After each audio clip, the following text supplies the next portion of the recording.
तो इस वीडियो में हम पोर्ट्रॉनिक्स हाइड्रा 10 कीबोर्ड को डिटेल में एक्सपीरियंस करने वाले हैं एंड इस कीबोर्ड के ऑलमोस्ट सारे डाउट एंड कन्फ्यूजन को मैं सॉल्व करने की कोशिश करूंगा। इसमें टॉप में मीडिया एंड शॉर्टकट कीज नहीं है, वॉल्यूम अप या फिर वॉल्यूम डाउन, तो वो हम कैसे आसानी से इसमें ऐड कर सकते हैं एंड वैलोरेंट जैसी FPS गेम्स में कैसा परफॉर्म करता है, कोई लेटेंसी वगैरह है या नहीं, एंड ये स्विचेस में भी 3 ऑप्शन है, आपके यूसेज में कौन सी परफेक्ट होगी। तो बहुत सारी चीज़ें हैं, सब कुछ डिटेल में देखते हैं। सबसे पहले बेसिक से स्टार्ट करते हैं, इसकी पैकेजिंग वगैरह से। तो ऑनेस्टली बताऊं तो पैकेजिंग काफ़ी एवरेज ही है। बॉक्स को देख के ऐसा बिल्कुल नहीं लगता है कि इतना एक्सपेंसिव कीबोर्ड होगा। इसकी क्वालिटी से ऐसा लगता है कि अंदर कोई 1000 रुपीज़ का कीबोर्ड होगा। एंड बॉक्स में आपको कोई भी चीज़ें प्लास्टिक की नहीं मिलेगी, सब कुछ पेपर का है। इवन ये कीबोर्ड को रैप किया है वो भी पेपर ही है। बॉक्स कंटेंट की बात करूँ तो वारंटी रजिस्टर्ड कार्ड मिलता है, इसमें 1 ईयर की वारंटी है। तो आप वेबसाइट पे जाके यहाँ पे सारी इन्फॉर्मेशन फिल करके वारंटी रजिस्टर कर सकते हो।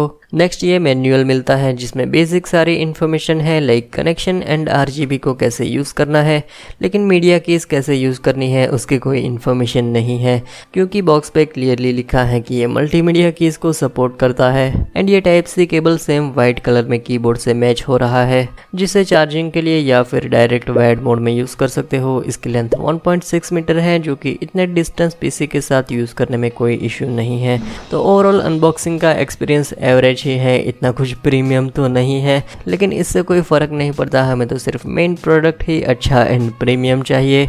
फर्स्टली इसका वाइट कलर ही देख सकते हो, काफ़ी ब्राइट है। इसके सामने दूसरे वाइट कीबोर्ड थोड़े येलो फील होते हैं। यहाँ पे रेड एक्सेंट में पोर्ट्रॉनिक्स का लोगो है जो कि ईजिली रिमूव नहीं होगा।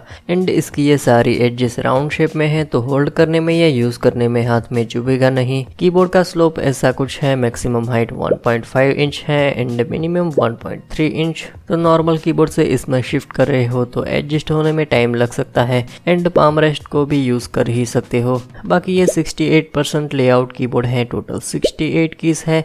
तो वाइड 12 इंच है एंड वर्टिकली 4 इंच है, तो टेबल पे ज़्यादा स्पेस नहीं लेगा। एंड गेमिंग में माउस को फास्ट फ्लिक करने में अच्छी खासी स्पेस भी मिल जाएगी। फ्रंट में लेफ्ट साइड में टाइप सी पोर्ट है जो कि काफ़ी अच्छी पोजीशन में है कंपेयर टू सेंटर, क्योंकि वायर्ड मोड में यूज़ करते वक्त टेबल की स्पेस को अच्छी तरीके से यूटिलाइज किया जा सकता है। स्मार्टफोन टैबलेट को सामने ईजिली रख सकते हो। बॉटम में ये बेस का शेप ऐसा कुछ है जिसमें ये 4 ग्रिप्स हैं जो कि काफ़ी अच्छी क्वालिटी में है। आप देख सकते हो कीबोर्ड थोड़ा भी स्लिप नहीं होता है। बाकी ये 3 होल्स पता नहीं किसके लिए है, अगर आपको पता हो तो आप मुझे कमेंट सेक्शन में बता सकते हो। एंड ये ऑन ऑफ की स्विच हैं जो कि बिल्कुल भी लूज़ नहीं है, काफ़ी अच्छी क्वालिटी के हैं। एंड यहाँ पे रिसीवर को स्टोर कर सकते हो जो कि मैग्नेटिक है, तो काफ़ी अच्छे से इसमें फिट हो जाता है।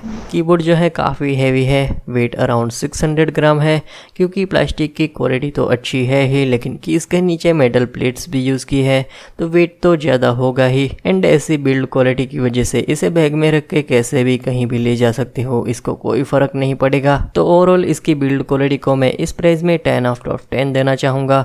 ये 5000 रुपीज़ के कीबोर्ड में एंड ये इसके हाफ प्राइस के कीबोर्ड में बिल्ड क्वालिटी सेम ही है। बाकी की कैप्स जो है डबल शॉट PBT ही लग रही है एंड ये काफ़ी अच्छी क्वालिटी की है। इसके ये एजेस थोड़े शार्प हैं, तो टाइपिंग में यूज टू होने में टाइम लग सकता है। बाकी इससे दूसरी XDA साइज की कैप से चेंज कर ही सकते हो। तो ओवरऑल इसकी बेसिक सारी डिटेल्स मैंने आपको बता दी है। अभी इसकी प्राइस एंड स्विचेस के बारे में थोड़ी बात कर लेते हैं। ये मैंने अमेज़ोन से अराउंड 2800 का परचेज़ किया था एंड जब से लॉन्च हुआ है तब से इसकी प्राइस हिस्ट्री देखे तो स्टार्टिंग में 2999 रुपीज़ का मिल रहा था, वो भी सिर्फ रेड स्विचेस के साथ ही अवेलेबल था। फिर अचानक से सब जगह पे आउट ऑफ स्टॉक दिखने लगे, तो जिसके पास भी थोड़ा बहुत स्टॉक बचा था वो इसका फ़ायदा उठा के 3400 का सेल करने लगे। फिर कई महीनों बाद अभी अमेज़ोन एंड फ्लिपकार्ट सेल में 1999 रुपीज़ का मिलने लगा, वो भी red brown and blue switches के साथ। एंड कई लोगों ने क्रेडिट कार्ड का ऑफर लगा के इसे 1700 का भी परचेस किया है। तो इस कीबोर्ड की प्राइस अब तक बहुत ज़्यादा फ्लक्चुएट हुई है। एंड मेरा ये मानना है कि रेड स्विचेस वाला कीबोर्ड 25 to 2700 तक की प्राइस में वैल्यू फॉर मनी है। ब्राउन स्विचेस में 23 to 2500 तक सही है। एंड ब्लू स्विचेस तो कोई मजबूरी होगी तभी लेना, क्योंकि इसमें हॉट स्वैपेबल का ऑप्शन नहीं है, इसलिए पहले से ही अच्छी स्विचेस को ही चूज़ कर लो, वही सही रहेगा। लाइक ये रेड एंड ब्राउन स्विचेस को चूज़ कर सकते हो, क्योंकि ब्लू स्विचेस 1200-1500 वाले बजट कीबोर्ड में भी मिल जाती हैं। काफ़ी लाउड भी होती है, जो कि इस कीबोर्ड में मैं तो चूज़ नहीं करूँगा। बाकी सबकी डिफरेंट प्रायोरिटी होती है, लाइक टाइपिंग, कोडिंग या फिर गेमिंग। तो ट्रेडिशनली स्विचेस में सब लोग ब्लू स्विचेस मेनली टाइपिंग के लिए यूज़ करते आए हैं। Brown switches typing and gaming दोनों में ही अच्छी रहती है, एंड ये रेड स्विचेस मेनली गेमिंग में ही यूज़ होती है। लेकिन मैं ये चीज़ें फॉलो नहीं करता, मैं रेड स्विचेस में भी अच्छे से टाइपिंग एंड गेमिंग दोनों ही कर लेता हूँ। एंड ज़्यादातर लोग red and brown switches he prefer करते हैं। ब्लू स्विचेस जो है मैंने प्रीमियम कीबोर्ड में किसी को भी यूज़ करते हुए नहीं देखा। इसमें ये जिक्सन की स्विचेस मिलती है, जो कि लुक्स वाइज सेम गेटरॉन जैसी ही है, एंड ओटेमो के कंपेयर में ऐसे कुछ है। तो ये कॉस्मिक बाइट की ओटेमो रेड एंड जिक्सन रेड मुझे सेम ही लगी, दोनों काफ़ी स्मूथ है। ये ल्यूब की हुई है या नहीं वो पता नहीं, लेकिन काफ़ी स्मूथ तो लग रही है। बाकी इन दोनों से बेटर ये गेटरॉन रेड है, जो कि काफ़ी लाइट है प्रेस करने में। एंड ये जिक्सन स्विचेस की लाइफ एग्जैक्टली कितनी है वो कहीं पे मेंशन नहीं किया है, लेकिन प्रीमियम ही लग रही है, तो मे बी 15 to 20 मिलियन की स्ट्रोक तक चल सकती है। एंड मैंने ये काफ़ी सारे स्विचेस को एक्सपीरियंस किया है, तो मुझे इसमें ऑपरेटिंग फोर्स 45G जितना ही लग रहा है। तो इसकी वजह से फास्ट टाइपिंग एंड कोडिंग में कोई भी कीज़ एक्सीडेंटली प्रेस नहीं होगी, क्योंकि ये 45G ऑपरेटिंग फोर्स बहुत ज़्यादा लाइट भी नहीं है। तो स्विचेस के बारे में आपको थोड़ा बहुत आइडिया आ गया होगा। लास्ट में चूज़ तो आपको ही करना है, मैंने जो स्विचेस को एक्सपीरियंस किया वो आपको बता दिया। स्टेबिलाइजर ये 4 लार्ज कीज में है, एंड इसकी क्वालिटी भी काफ़ी अच्छी है। ल्यूब है या नहीं वो एग्जैक्टली बता नहीं सकता, बाकी इसमें कहीं कहीं पे ये लिक्विड जैसा दिख तो रहा है, तो थोड़ा बहुत ल्यूब किया ही होगा। तो ये नॉर्मल सारी स्मॉल लेटर की साइलेंट है, लेकिन ये लार्ज की थोड़ी लाउड है। लाइक स्पेस बार में स्टेबिलाइजर के मेटल प्लेट्स पे हिट होने की आवाज़ आती है, जिसे टेप मोड करके साइलेंट किया जा सकता है। थॉक साउंड इसमें थोड़ी बहुत है, बाकी फॉर्म वगैरह ऐड करोगे तो साउंड और भी इम्प्रूव हो सकती है। तो overall fast typing and coding experience अच्छा है। एंटी घोस्टिंग कीज की वजह से मल्टीपल कीज को आसानी से फास्टली प्रेस कर सकते हो, एंड ये ज़्यादा लाउड भी नहीं है। बाकी ये 68% लेआउट कीबोर्ड है एंड 68 कीज़ है, तो इसमें मेरे काम में आने वाली ऑलमोस्ट सारी कीज़ हैं, लाइक एरो कीज़, जो कि टाइपिंग में लेफ़्ट एंड राइट जाने में नीड होती ही है। एंड ये F1 से लेकर F12 तक की कीज़ गेमिंग वगैरह में काम की होती ही है। डिफ़ॉल्ट मोड में अभी नंबर ही इससे प्रिंट होंगे। F1 सीरीज़ को यूज़ करने के लिए फंक्शन प्लस कंट्रोल प्रेस करना पड़ेगा, एंड ये वाइट LED इंडिकेट करती है कि F1 रो एक्टिवेट है। And same caps lock on होगा तब भी ऐसे ही इंडिकेट करेगा, जो कि काफ़ी कन्वीनियंट है। बाकी ये page up down delete keys है, एंड स्क्रीनशॉट लेने के लिए ये प्रिंट स्क्रीन भी है, लेकिन इसमें मीडिया एंड शॉर्टकट कीज़ नहीं है, like volume control, and software का सपोर्ट भी नहीं है जिससे कि इस कीज़ को मैप कर सके। तो इसका मुझे एक सॉल्यूशन मिल गया है, जो कि आप देख सकते हो। इससे मैं वॉल्यूम कंट्रोल कर पा रहा हूँ। All credit goes to this guy. इसका चैनल नेम है टॉबी मिक, लेकिन मैं इससे थोड़ा डिफरेंट एंड एक्सेस करने में इजी हो वो कीज़ को मैप करने वाला हूँ। तो इसमें ये एक ऑटो हॉट की नेम का सॉफ्टवेयर आता है। ये ओपन सोर्स सॉफ्टवेयर है, एंड इसे काफ़ी प्रोफेशनल लोग कोडिंग के लिए यूज़ करते हैं। अगर आपने इस सॉफ्टवेयर में मास्टरी कर ली तो काफ़ी सारे रिपीटेटिव टास्क बहुत ही ईजिली एंड फास्ट ख़त्म कर सकते हो। तो वो सब किसी और वीडियो में देखते हैं। अभी हमें सिर्फ ये मीडिया कीज़ को ही ऐड करना है। तो सबसे पहले ये वेबसाइट पे आना है, डाउनलोड पे क्लिक करना है, एंड ये वाला वर्जन ही डाउनलोड करना है, वर्जन 1.1 डेप्रिकेटेड ऐसा कुछ लिखा हुआ है। अगर दूसरा वर्जन डाउनलोड करेगा तो ये वर्क नहीं करेगा, तो ये वाला वर्जन ही डाउनलोड करना। तो ये रहा सॉफ्टवेयर, ओनली 3 MB का है। तो अभी इसे इंस्टॉल करना है, जो कि काफ़ी इजी है। डेस्कटॉप पे आके राइट क्लिक करना है, देन न्यू ऑटो हॉट की को सिलेक्ट करना है। फिर मैंने डिस्क्रिप्शन में कोड दिया है, उसको इसमें कॉपी पेस्ट करके इसको सेव कर देना है। इस फाइल का नेम जो भी आपको अच्छा लगे वो आप रख सकते हो। लास्ट में ये स्क्रिप्ट को रन करना है। तो अभी आप देख सकते हो ये वर्क कर रहा है, लेकिन इसमें एक प्रॉब्लम है कि पीसी ऑफ ऑन करने के बाद ये स्क्रिप्ट को बार बार रन करना पड़ेगा। तो इसका सॉल्यूशन ये है कि इस फाइल को आप ये स्टार्टअप फोल्डर में मूव कर सकते हो, ताकि पीसी जब भी स्टार्ट हो तो ये ऑटोमेटिकली रन हो जाए। तो स्टार्टअप फोल्डर का लोकेशन रन में जाके ये टाइप करना है, एंटर प्रेस करते ही ये आ जाएगा। तो अभी वॉल्यूम को डायरेक्ट कीबोर्ड से कंट्रोल करना काफ़ी इजी हो गया है। Left alt plus A and S key में मैंने मैप किया है ताकि माउस को यूज़ करते वक्त भी सिंगल लेफ्ट हैंड से ही इसको कंट्रोल कर पाओ। तो ये की कॉम्बिनेशन सबसे ज़्यादा इजी है वॉल्यूम को एक्सेस करने के लिए। बाकी आप चाहो तो कोई भी की कॉम्बिनेशन को इसमें मैप कर सकते हो। बस ये कीबोर्ड के सारे कोड्स को ध्यान से पढ़ लेना, लाइक कौन सी की का कौन सा कोड है। एंड इससे शॉर्टकट ऐप भी ऐड कर सकते हो। अगर कोडिंग आती हो तो इस सॉफ्टवेयर में बहुत सारी चीज़ें हैं करने को। तो फाइनली ये मीडिया एंड शॉर्टकट कीज़ का प्रॉब्लम सॉल्व हो चुका है। अभी इसके RGB लाइट पे आते हैं। तो आप देख ही सकते हो काफ़ी ब्राइट एंड कलरफुल है। कैमरे पे पता नहीं आपको कैसी दिख रही है, लेकिन सामने से देखने पर प्रीमियम कीबोर्ड की फील आती है। फिर भी इतनी सारी इफ़ेक्ट्स को मैंने कभी यूज़ ही नहीं किया है क्योंकि RGB का शौक अभी ख़त्म हो चुका है। अभी मैं ये सिर्फ स्टैटिक सिंपल वाइट कलर को ही यूज़ करता हूँ विथ लो ब्राइटनेस पे, जो कि काफ़ी प्रोफेशनल लगता है एंड इससे बैटरी बैकअप भी अच्छा मिल जाता है। फिर भी मैं आपको इसके कुछ इफ़ेक्ट्स दिखा देता हूँ। इसमें टोटल 20 इफ़ेक्ट्स हैं। ये सारे इफ़ेक्ट्स फंक्शन प्लस लेस की से चेंज कर सकते हो एंड इफ़ेक्ट्स की speed and brightness function plus arrow की से कंट्रोल कर सकते हो। एंड जब भी ब्राइटनेस या स्पीड मिनिमम या मैक्सिमम पे जाएगी तो ये window and caps lock blink करने लगेंगे ताकि आपको पता चले कि कब तक इसको प्रेस करना है। ये वाला मोड स्टैटिक है जिसे मैं यूज़ करता हूँ। इसमें फंक्शन प्लस एंटर की से सिंगल कलर्स में चेंज कर सकते हो एंड डे टाइम में फंक्शन प्लस एक्स की से RGB ऑफ भी कर सकते हो। एंड ये सब कुछ रीसेट करना हो तो फंक्शन प्लस स्पेस की को प्रेस कर सकते हो। एंड कीबोर्ड को ऑन ऑफ करने के बाद भी RGB pattern and brightness save ही रहती है, तो आपको बार बार सेट करना नहीं पड़ेगा। बाकी इसमें पावर की RGB का सपोर्ट नहीं है एंड कोई कस्टम गेम मोड भी नहीं है, लाइक WASD की इसमें ही लाइट आए वैसा कुछ नहीं है। तो ओवरऑल इस प्राइस में RGB मस्त ही है। अब तक के यूज़ में कोई इशू नहीं आया है एंड एक भी LED बंद नहीं हुई है।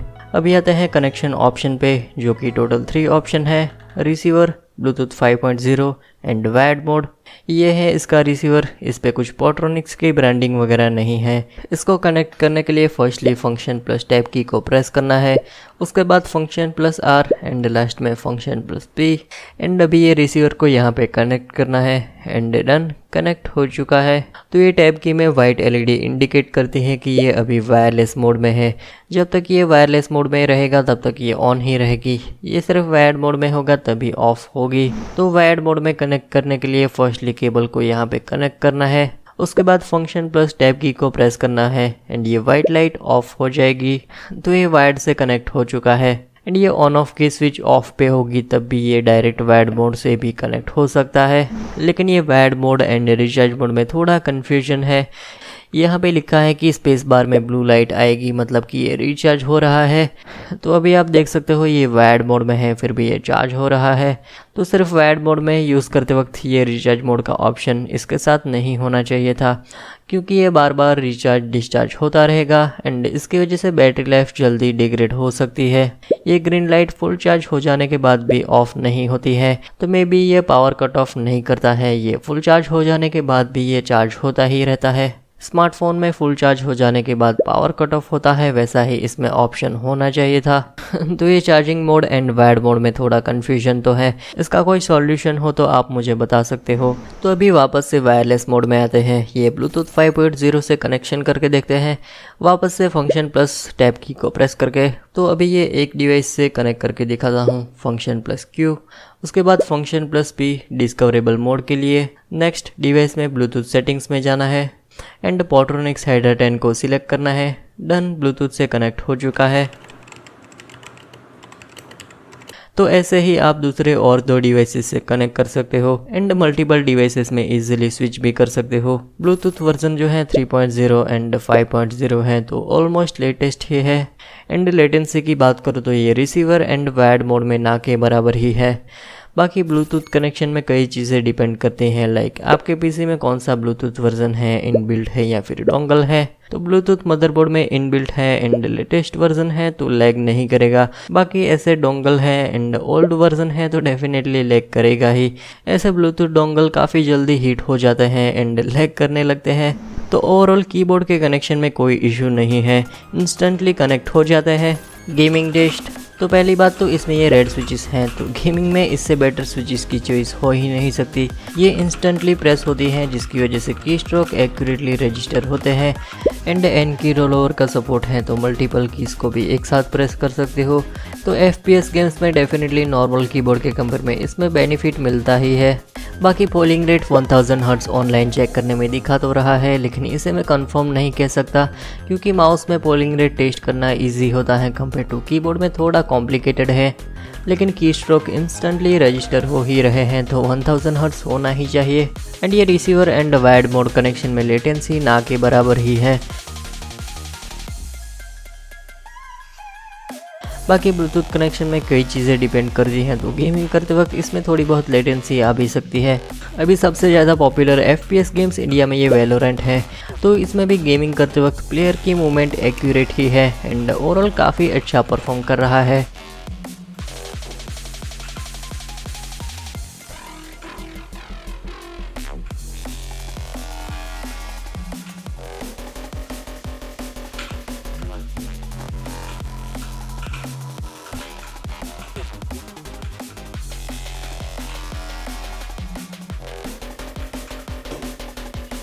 तो बैटरी साइज़ एंड बैकअप के बारे में बताना रह गया, तो उसके बारे में भी बात कर लेते हैं। बैटरी साइज़ 1000 mAh है एंड इस प्राइस कैटेगरी में सभी कीबोर्ड में सेम साइज़ ही रहती है। एंड में भी इसमें अपग्रेड पॉसिबल हो तो इसमें 3000 to 4000 mAh लगा सकते हो, लेकिन ये 1000 mAh की बात करो तो फुल चार्ज 3 to 4 आवर्स में हो जाता है। And battery backup with RGB full brightness में मैक्सिमम 5 to 6 डेज तक चल सकता है एंड लो ब्राइटनेस में 9 to 10 डेज तक भी चल सकता है। And without RGB normal use में अराउंड 15 डेज तक भी चल सकता है। बाकी ये मेरे RK68 में 3000 mAh बैटरी हैं, तो इसमें 1 मंथ से ज़्यादा ही बैटरी बैकअप मिलता है, तो इसमें भी बैटरी अपग्रेड करके बैकअप को इम्प्रूव कर सकते हो, जो कि ऑनलाइन कस्टम ड्रोन बनाने वाली वेबसाइट पे बैटरी आसानी से मिल सकती है। तो ओवरऑल बैटरी बैकअप इस प्राइस में ये नॉर्मल है, सभी कीबोर्ड में इतना ही बैकअप मिलता है। बाकी डायरेक्ट वायर्ड मोड में तो इसे यूज़ कर ही सकते हो। एंड इस कीबोर्ड की competition in same price range की बात करो तो वायरलेस में रेडड्रैगन फीस्ट प्रो 616 है, Zebronics Zeb Max Ninja 61 and esport MK4500 pro है। तो ये पोर्ट्रॉनिक्स हाइड्रा 10 को मेरे हिसाब से ये रेडड्रैगन फीस्ट प्रो ही कड़ी टक्कर दे सकता है, क्योंकि इसमें हॉट स्वेपेबल स्विचेस हैं एंड डेफिनेटली ये प्रीमियम भी फील होता है। अगर आप एरो कीज़ को नहीं यूज़ करते तो ये पोर्ट्रॉनिक्स हाइड्रा 10 से भी बेटर ऑप्शन हो सकता है। एंड सिर्फ वायर्ड कैटेगरी की बात करूँ तो ये रेडड्रैगन का ही नॉन प्रो वर्जन आता है एंड कॉस्मिक मैट में भी काफ़ी सारे कीबोर्ड ऑप्शन में है, लेकिन ये वायर्ड एंड वायरलेस में अगर 500 to 600 रुपीज़ का ही डिफरेंस हो तो आप वायरलेस कीबोर्ड को ही कंसिडर करना। तो ओवरऑल ये पोर्ट्रॉनिक्स हाइड्रा 10 उन लोगों के लिए है जिनको परचेस करके कीबोर्ड को डायरेक्ट यूज़ ही करना है। आपको हॉट स्वेपेबल का झंझट नहीं चाहिए, आपको सॉफ्टवेयर वगैरह से भी कोई मतलब नहीं है, तो आपके लिए ये बेस्ट कीबोर्ड है। टाइपिंग, गेमिंग एंड कोडिंग के लिए मीडिया एंड शॉर्टकट कीज नहीं है तो उसका भी सॉल्यूशन मैंने दे दिया है। तो इस कीबोर्ड की ऑलमोस्ट मैंने सारी डिटेल्स आपको बता दी हैं। अगर फिर भी कोई क्वेश्चन हो तो आप ये Q&A वीडियो देख सकते हो।